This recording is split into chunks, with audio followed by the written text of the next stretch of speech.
राधानगरी वन्यजीव अभयारण्यातील दाजीपूर जंगल सफारी म्हणजे सह्याद्रीच्या कुशीत अनुभवलेली एक अद्भुत आणि रोमांचकारी निसर्ग यात्राच. रात्री उशिरा सिंधुदुर्ग आणि कोल्हापूर जिल्ह्याच्या सीमेवरील दाजीपूर बेस कॅम्प येथे पोहोचल्यानंतर सभोवताली पसरलेली शांतता, थंडगार वारा आणि जंगलातील रातकिड्यांचे आवाज मनाला वेगळ्याच दुनियेत घेऊन गेले. रात्रीच्या मुक्कामाला आम्ही जे या टेंटमध्ये होतो, भोगावती, वेदगंगा आणि दूधगंगा असे 3 टेंट आहेत. आणि बाकी इथे आपण पाहू शकता, इथे फॉरेस्ट डिपार्टमेंटचे क्वार्टर्स आहेत. हा जो परिसर आहे हा इकडे पुढे 500 मीटर खाली उतरलो आपण तर कोकण सुरू होतं, जिल्हा सिंधुदुर्ग. आणि या भागात हा जो परिसर आहे जो धुक्याने वेढलेला आहे, ढग आलेले आहेत सह्याद्रीच्या घाटमाथ्यावर, हा आहे जिल्हा कोल्हापूर. म्हणजेच कोल्हापूर आणि सिंधुदुर्ग जिल्ह्याच्या अगदी सीमेवर हे आहे दाजीपूर अभयारण्य, दाजीपूर वाईल्ड लाईफ सँक्च्युरी. सह्याद्रीच्या डोंगर रांगामध्ये आहे. आणि भारतीय जे गवे आहेत त्या गव्यासाठी हे अभयारण्य प्रसिद्ध आहे. शेकडो पक्षी तुम्हाला इथे पाहायला मिळतील. आणि कारवी नावाची जी वनस्पती असते आपल्या सह्याद्रीमध्ये दिसणारी, ही कारवीची इमेज इथे दिलेली आहे.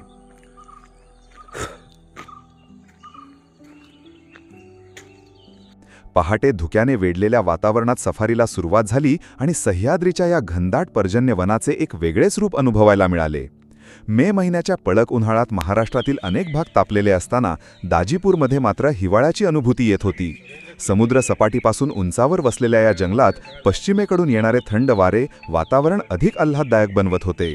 राजर्षी छत्रपती शाहू महाराजांच्या शिकारीसाठी राखीव असलेले हे जंगल पुढे वन्यजीव अभयारण्यात रूपांतरित झाले आणि आज ते जैवविविधतेचा खजिना म्हणून ओळखले जाते. Radhanagari wild life sanctuary Kolhapur आणि सिंधुदुर्ग जिल्ह्यामध्ये वसलेली अगदी बॉर्डरवर आहे. आणि या राधानगरी अभयारण्याचं हे एक फील्ड दाजीपूर, जे की कोकण आणि घाटावरचं एक सीमाक्षेत्र म्हणून ओळखलं जातं. कोकण 500 मीटर कोकण सुरू होतं. तसं बघायचं, भारतीय गव्यांसाठी हे अभयारण्य प्रसिद्ध आहे. राजश्री छत्रपती शाहू महाराजांनी या परिक्षेत्रामध्ये पूर्वी ते शिकार करायचेत. मात्र हेच अभयारण्य नंतर संस्थाने खालसा केल्यानंतर शिकार न करता राखीव क्षेत्र इथं ठेवण्यात आलं. हे शिकारीपासून तर सफारीपर्यंतचा या अभयारण्याचा प्रवास आहे.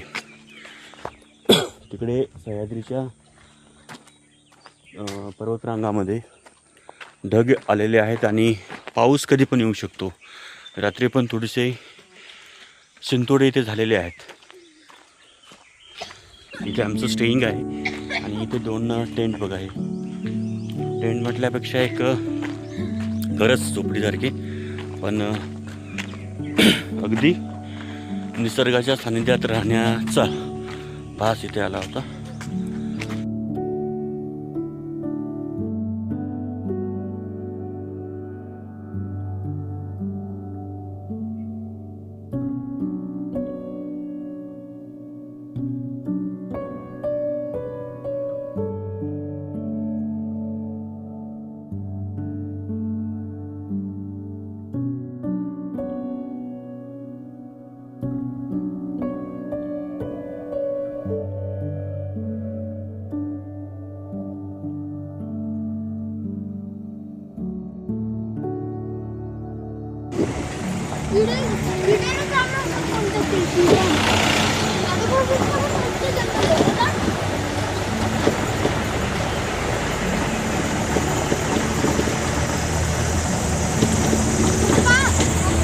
बोल नको था.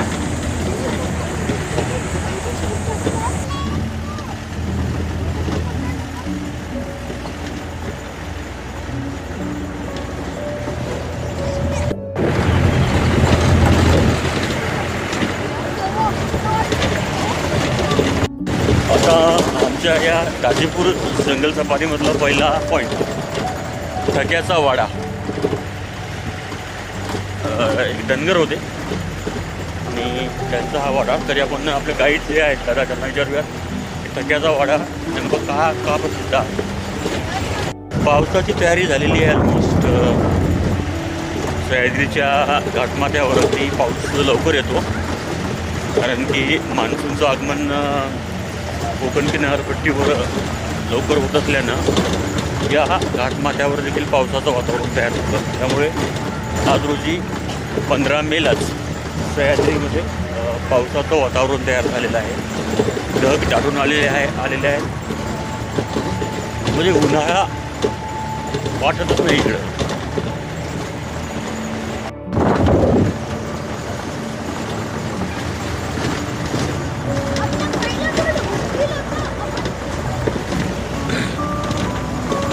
दाजीपूर वाईल्ड लाईफ सँच्युरीमधला हा पहिला पॉईंट म्हणजे एंट्री गेट आहे.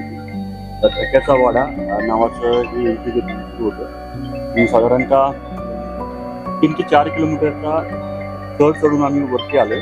थोडंसं पठार लागले आणि इथून खरं वाईल्ड लाईफ सुरू होतं. आता मोहिते साहेब माझ्यासोबत आमचे हिल गाईड आणि सिंधुदुर्ग आणि कोल्हापूर जिल्ह्याच्या अगदी सीमेवर वसलेलं हे पर्जन्यवन आपण रेन फॉरेस्ट असं म्हणतो. आता उन्हाळा सुरू झालेला आहे मित्रांनो. 15 मे तारीख आहे. मात्र सह्याद्रीच्या घाटमाथ्यावर पावसाचं वातावरण सुरू झालेलं आहे कारण की इकडे समुद्र सपाटीपासून आपण जवळ असल्यामुळं इकडे पाऊस लवकर येतो. बरोबर मोहित साहेब?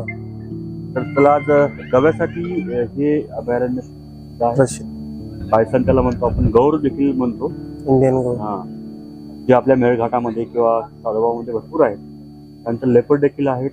विशेष म्हणजे आपल्या महाराष्ट्राचा राज्य प्राणी शेकरू नावाचा तो प्राणी देखील आपण पाहणार आहोत या जंगलामध्ये.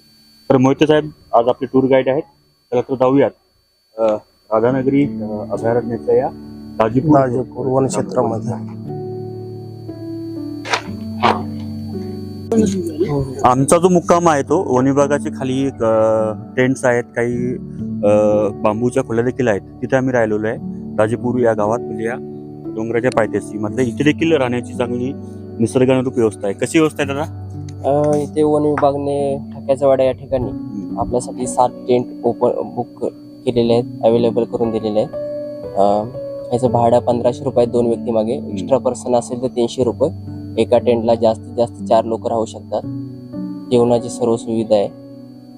हे जंगलात राहण्याचा अनुभव घेण्यासाठी तुम्ही इथे येऊ शकता. बघा ना, 15 मे आहे आणि इथं मला थंडी वाजत आहे. म्हणजे हिवाळ्यामध्ये जसं वातावरण आपल्या तिकडं असतं पठारावरती, तसं वातावरण मला सह्याद्रीच्या माथ्यावर आल्यावर अनुभवतोय मी. हल्ली की पाऊस आता येऊ शकतो, मात्र थंडी खूप आहे इकडे. उन्हाळ्याच्या तुलनेत थंडीचं वातावरण तर झालेलं आहे आणि हेच या सह्याद्रीचं वैशिष्ट्य आहे. धन्यवाद. चला नेक्स्ट. तर ठक्याच्या वाड्यापासून आता आपण जाऊया आपल्या नेक्स्ट स्पॉटवर. कुठला नेक्स्ट आहे? सडे. आता आपण लक्ष्मी पॉईंटला जाणार. लक्ष्मी पॉईंटचं काय? लक्ष्मी पॉईंटवरून आपल्याला राधानगरी त्याला डॅमचं बॅक वॉटर म्हणून वरून सगळा हा खालचा व्ह्यू. आता दाट धोका असल्यामुळे तो व्ह्यू दिसेल किंवा नाही पण दिसू शकतो.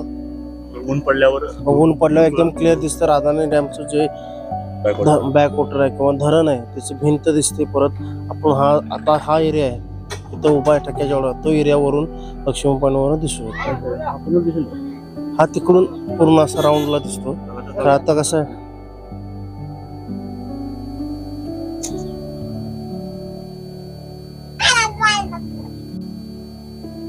माझं नाव Sunil Mohite, driver with guide. आपलं इथं आपण आता ठक्याच्या वाड्यावर आलेलो आहे. ठक्याचा वाडा म्हणजे इथे ठक्या म्हणून धनगर होता, त्याच्या नावावरून ठक्याचा वाडा हे नाव पडलं. इथून आपली जंगलची सफारी चालू होते ठक्याच्या वाड्यावरून. एंट्री गेट इथं आहे. परत आपण आपली समुद्र सपाटी ठक्याच्या वाड्यापर्यंत 750 मीटर आहे.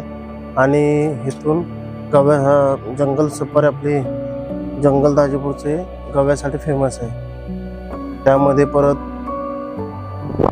अस्वल म्हणा, बिबटे, सांबर, बेकर असे प्राणी दिसू शकतात. जास्त करून गव्यासाठी फेमस आहे. परत औषधी वनस्पती बरेचसे आहे.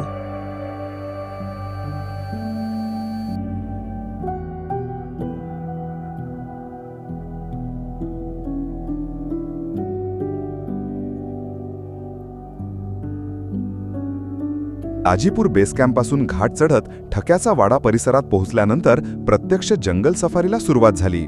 उंच डोंगर रांगा, खोल दऱ्या, दाट झाडी आणि सतत ऐकू येणारे पक्ष्यांचे आवाज यामुळे प्रत्येक क्षण रोमांचक बनत होता.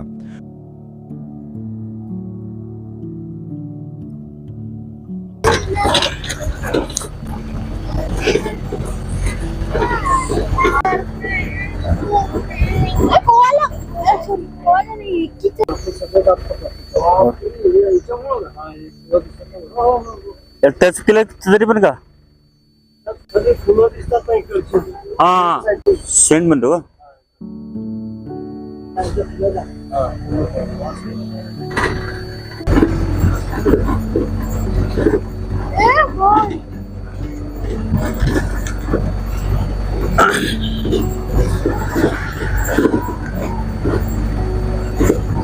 अगदी पावसाळ्याच्या तोंडावर आपण सफारी करतोय. मान्सूनचे ढग आता हळूहळू सह्याद्रीच्या घाटमाथ्यावर जमा होताना दिसत आहेत तिथे. आणि उन्हाळा संपतोय, पावसाळा सुरू होतोय. या दोन ऋतूच्या अगदी मधात आपण ही सफारी सह्याद्रीच्या दऱ्याखोऱ्यामध्ये करतोय. विहंगमय, याला सदाहरित वन का म्हणतात तर या भागात पाऊस जास्त पडतो. कोकण किनारपट्टी जवळ असल्यामुळे, कारण की जो काही मान्सूनचे वारे वाहू लागतात समुद्राकडनं, ते वारे या सह्याद्रीला तारतात आणि त्यानंतर म्हणजे माउंटेन लिव्हार्ड जी साईड असते, म्हणजे पर्वताच्या बाजूची, त्या बाजूला पाऊस जास्त होत असतो. त्याला आपण ओरिओग्राफिक रेन देखील म्हणतो. म्हणूनच येथील झाडांच्या मुळामध्ये पाणी जास्त असतं. त्यामुळेच या सह्याद्रीतील जे जे झाडं आहेत ते सदाहरित आहेत. ते कधीही त्या झाडांची पानझड होत नाही. पानझड होते मात्र जेवढी पानझड होते तेवढेच पाने नव्याने येतात. त्यामुळं प्रत्येक ऋतूमध्ये ही झाडे असे हिरवीगार आपल्याला दिसू लागतात.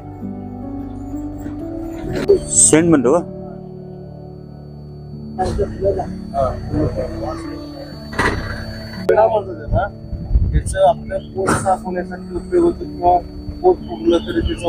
वाटेत अनेक ठिकाणी धुक्याने संपूर्ण परिसर झाकून टाकला होता. वाघाचे पाणी या प्रसिद्ध पॉइंटवर पोहोचल्यावर तर संपूर्ण घाटमाथाच धुक्यात हरवून गेला होता.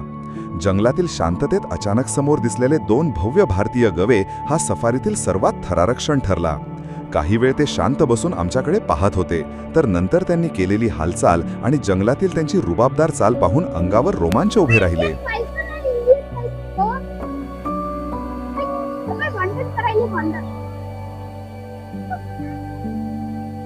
एक मिनिट, भानगड करते. मेल फिमेल आहे ते? मेल फिमेल आहे ना? एक मिनिट, बघा बघा. थांब थांब थांब थांब. मेरा इलाका है, तू आहे मेरा इलाका है. खेळत आहेत ना ते?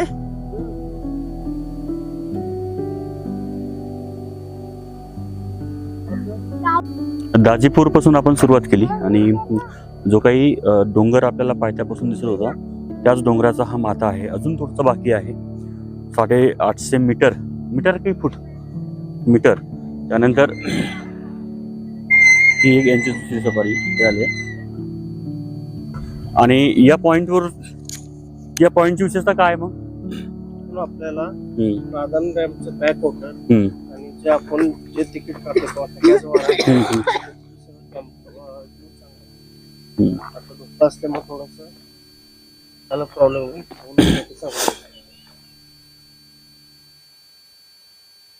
हे मचान, एक मचान इथे आहे. या मचानावर आपण जाऊयात. येस येस, तसेच थांबा. हजारो आयुर्वेदिक वनस्पतींचं माहेरघर असलेला सह्याद्री, सोबतच काही अशा देखील दुर्मिळ वनस्पती आहेत ज्या आपल्याला माहिती नसतात. त्याच्यातलीच एक वनस्पती म्हणजे दातपाडी. थोड्या वेळाने तुम्हाला त्या वनस्पतीबद्दल सुमित दादा माहिती सांगतीलच, मोहिते साहेब. म्हणजे त्या वनस्पतीचा अंश जर आपल्या शरीरामध्ये गेला तर आपले सगळे दात पडतात, म्हणून तिला दातपाडी म्हणतात. आणि या मचानावरून तुम्ही पाहू शकता सह्याद्रीचं हे विहंगमय रूप. उन्हाळ्यात कधी असे धुके तुम्ही पाहिलेत का? बघा तिकडे कोकण ना, कोल्हापूर. कोकण कुठे? या साईडला कोकण. हा आपला डॅमचा भिंत तिथं आहे, दिसते ती. त्याच्यामध्ये एक बेट आहे, तिथं शाहू महाराजांचा छोटासा एक किल्ला म्हणजे बांधायला किल्ला थोडासा आहे त्या बेटामध्ये. त्या बेटामध्ये हा ते 2 बेट दिसत, ते इकडचं बेट आहे ना मोठं, त्याच्यामध्ये. तिथून हे सगळं बोटिंग जाता येईल आपल्याला? बोटीने कधी कधी ओपन होतं ते, त्यामुळे थोडं clear हा आहे. क्लिअर येत नाही. नाही जातात, ओपन कधी तर होतं पावसामध्ये, ह्याच्यामध्ये मे मध्ये. हा दाजीपूर गाव कुठे आपलं? दाजीपूर गाव ह्या साईडला आहे. जे दिसतं झोपड्यात तेच ना? नाही, हे दिगस गाव आहे. हा बॅक वॉटर राधानी डॅमचा पूर्ण आपण पाठीमागे. आपण डोंगर का आलो ना क्रॉस करून? नाही आपण इकडनं आलो. इकडनं. हा डोंगर दिसतो ना मोठा, त्या पायथ्यासून खालून खालून. आता आपण वरती डोंगराच्या वरती चढलो. इथून आपल्याला आता हा डोंगर चढायचा आहे साईडला वरती, त्याच्या पलीकडे अजून निघायचं आपलं.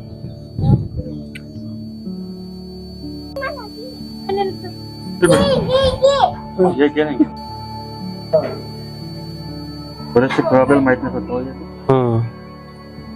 हे इच्छे आहेत झाड.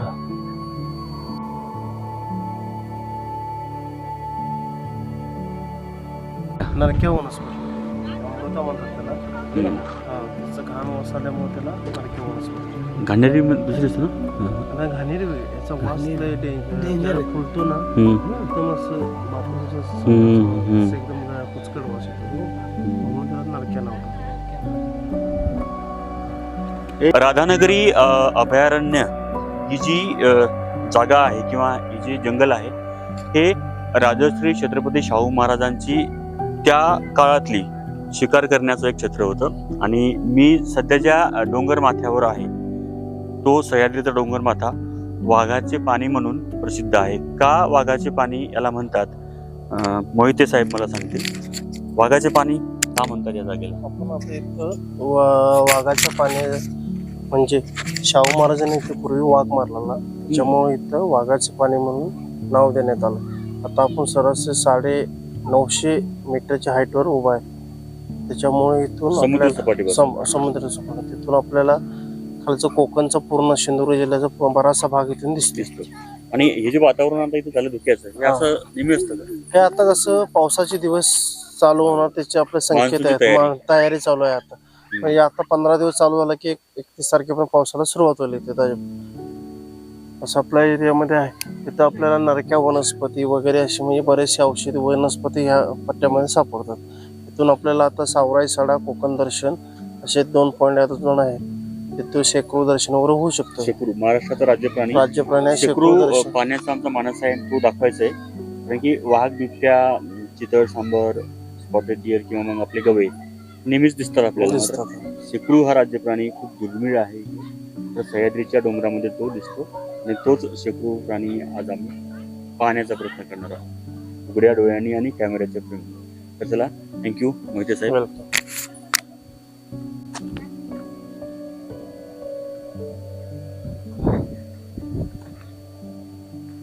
सह्याद्रीचा हा घाटमाथा आणि कोकणाकडून येणारी ही थंड हवा,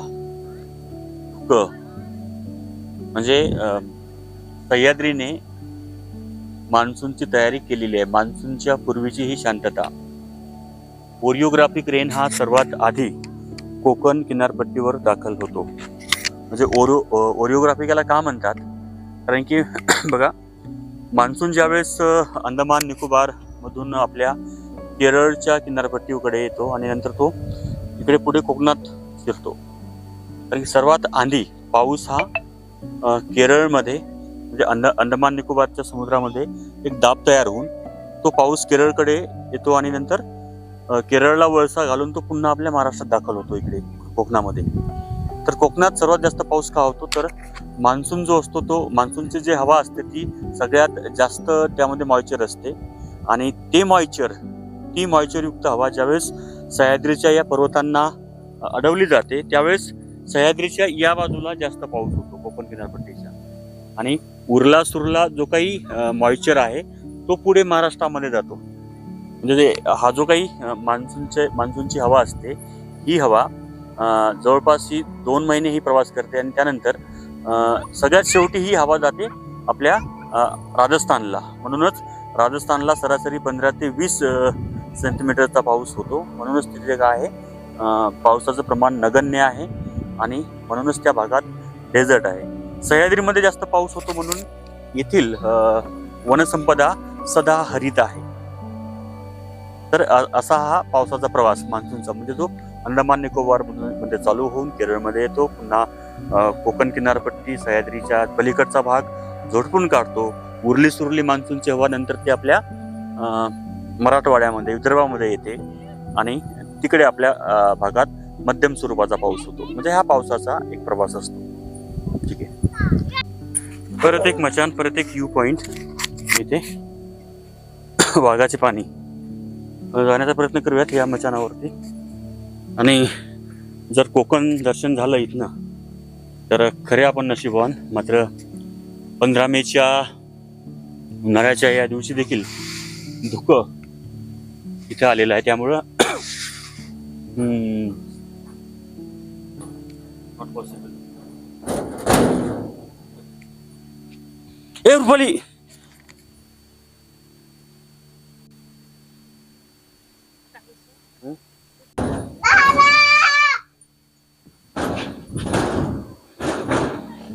ही एक खिंड बनावा लागलेला. मात्र इकडे जाण्याची हिंमत होणार आहे कोणाची? पॉसिबलच नाही. आतमध्ये खाली दरी आहे, इकडे जाण्याची हिंमत होणार नाही. भयंकर वाघाचे पाणी नावाचा हा एरिया आहे. आपण आता जायला पाहिजे खाली.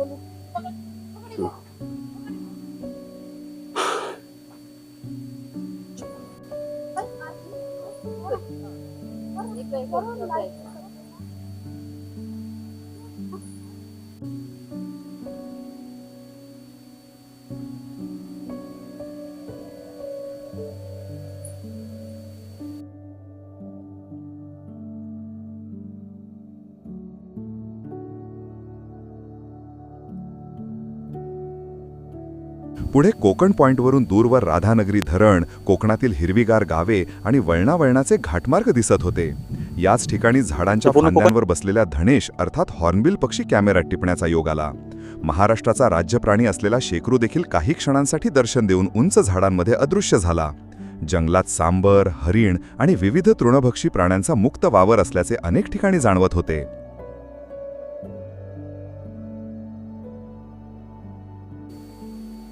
महाराष्ट्र राज्याचा राज्य प्राणी शेकरू फायनली आम्हाला सह्याद्रीच्या ह्या जंगलात दिसलेला आहे.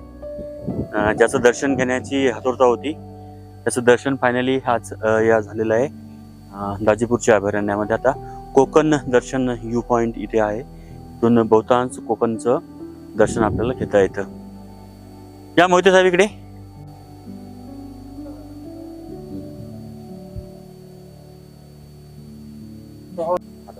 आता आपण कोकण दर्शन पॉइंटला आहे.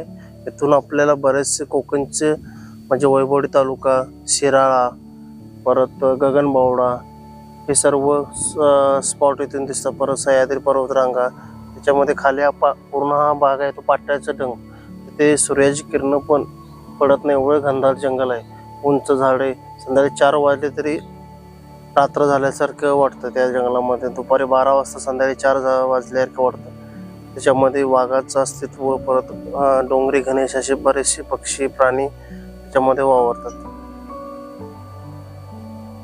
कुठलं गाव आहे? शिराळा कोकणामध्ये, वैभवडी तालुक्यामध्ये जिल्हा.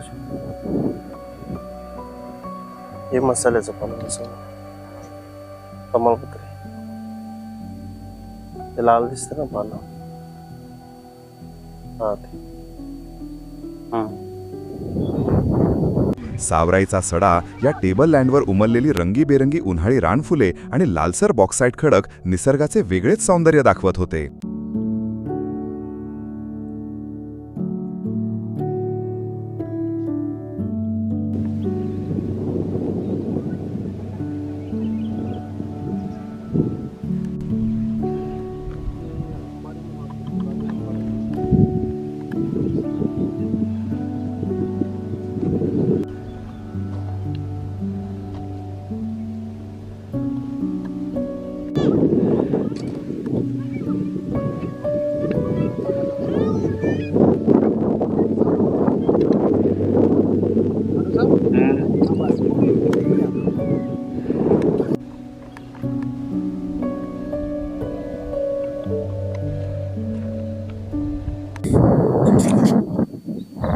दाजीपूर अभयारण्याचा शेवटचा व्ह्यू पॉइंट म्हणजे सावराईचा सडा, असे 2 सडे इथे आहेत. एक होळीचा सडा खाली आणि सावराईचा सडा हा शेवटचा पॉइंट. तर सडा म्हणजे काय, तर उंच डोंगर माथ्यावरील पठार, प्लेन जागा, ग्रासलँड. कारण की जंगलामध्ये ग्रासलँड असणं खूप आवश्यक असते. जर ग्रासलँड नसेल तर तृणभक्षी प्राणी तिथे येणार नाहीत.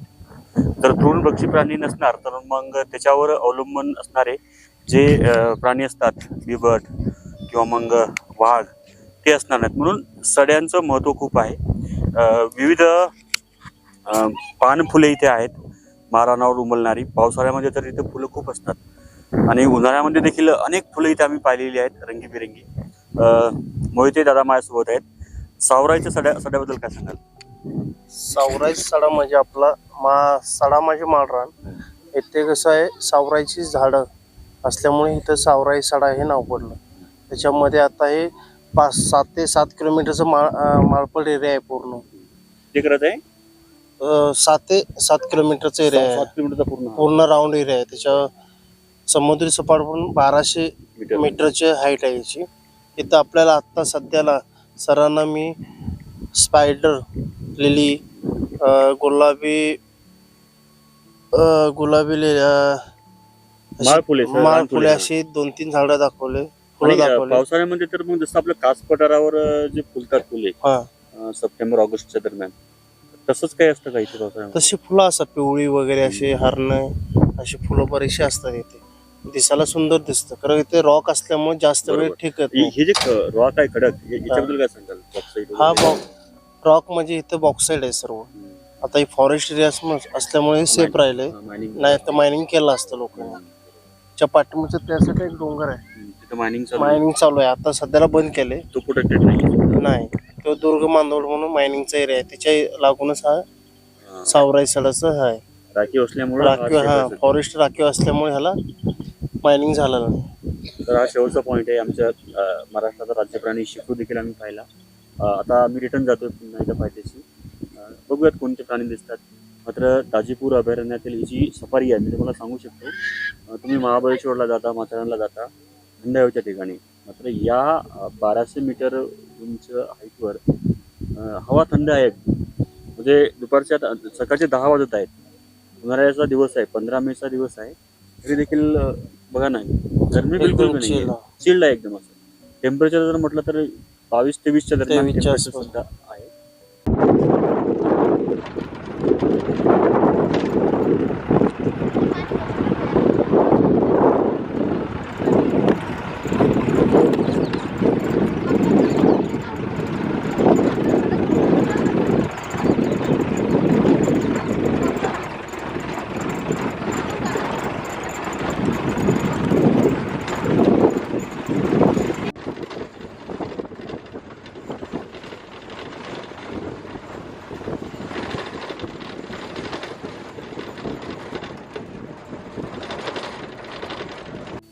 लाखो दुर्मिळ वनस्पतीचं नंदनवन असलेला सह्याद्री कधी कधी आपल्याला भूल होतो सुद्धा.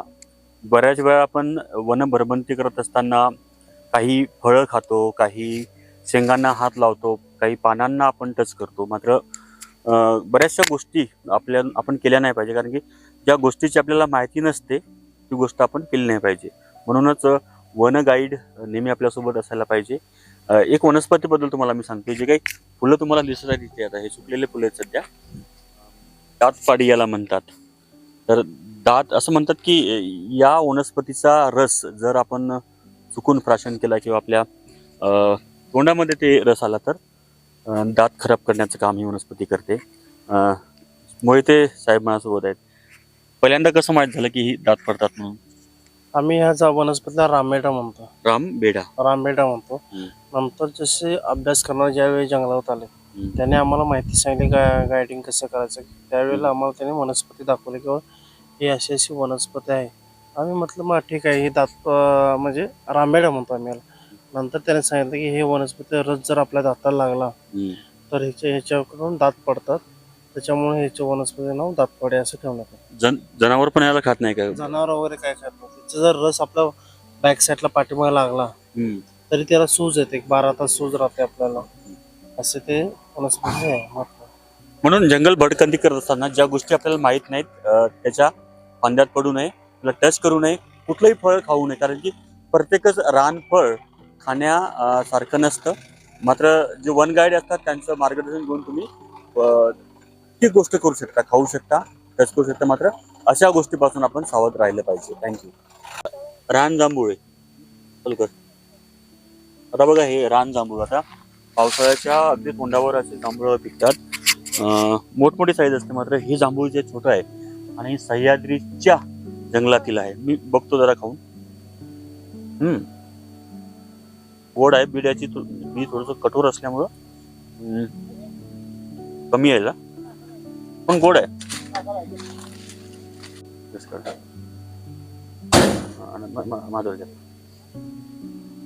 तर हे जांभूळ खाल्ल्या जाऊ शकते. गोड आहे. गुड टेस्ट, व्हेरी स्वीट, पण टेस्ट आहे. चलो चला तर मग आता इथेच आपण थांबूया. दाजीपूर अभयारण्यातील ही सफारी आमची चांगली झाली. महाराष्ट्र राज्याचा राज्यप्राणी शिखरू देखील आम्ही पाहिला. तो काय धनेश ग्रे हॉर्नबिल देखील आम्हाला दिसला तिथे. खाली कोकणाच्या त्या डोंगर रांगेमध्ये फिरताना आम्ही तो पाहिला. बाकी वाहक बिबट्या तर आपल्याला तिकडे पण दिसतात. पण सह्याद्रीचं जे सुख आम्हाला अनुभवायचं होतं ते सुख आज भल्या सकाळी आम्हाला अनुभवता आलं. सुमित ना, सुनील मोहिते हे आमचे मित्र गाईड म्हणून इथं होते. खूप त्यांनी माहिती दिली. अनेक दुर्मिळ पक्षाबद्दल माहिती दिली. एकंदरीत ही सह्याद्रीची जंगल सफारी आहे. पुन्हा एकदा सांगतो, वन प्राणी दिसला नाही म्हणून खास नाही व्हायचं. जंगलातील हवा, माती, दगड, धुंदे, दर्या हे पाहायचं असतं, हे अनुभवायचं असतं. त्याला जंगल सफारी म्हणतात. वाघ दिसला नाही किंवा बिबट्या दिसला नाही म्हणजे व्यतीत नाही व्हायचं. तर ही हवा आपल्याला 2 ते 3 तास या जंगलामध्ये मिळते. तो निसर्ग अनुभव असतो. चला तर मग एकदा पुढच्या भ्रमंतीमध्ये हा व्हिडिओ, हा ब्लॉग तुम्हाला कसा वाटला यावर तुमच्या प्रतिक्रिया आवर्जून नोंदवा. दाजीपूर अभयारण्य जे काय आहे राधानगरी शंकर, याची डिटेल माहिती मी या व्हिडिओच्या डिस्क्रिप्शनमध्ये टाकणार आहे. Thank you for watching this blog. Stay tune.